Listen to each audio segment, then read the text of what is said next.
Hello मित्रांनो, तुमच्या Marathi Dick चॅनलवर स्वागत आहे।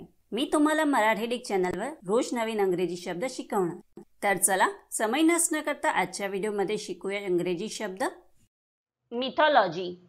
मिथॉलॉजीचा मराठीत अर्थ पौराणिक कथा, पुराण, पुराकथा, दंतकथाचा किंवा पौराणिक कथांचा अभ्यास होत आहे।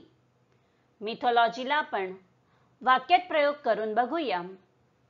पहिला वाक्य आहे, she has a great interest in Hindu mythology. दुसरा वाक्य आहे, she studies Greek and Roman mythology. तिसरा वाक्य आहे, he is the hero of Greek mythology. चौथा वाक्य आहे, his novels are a rich synthesis of history and mythology. Friends, व्हिडिओला लाईक, शेअर आणि कमेंट करायला विसरू नका आणि चॅनलला सबस्क्राईब करा। Thank you.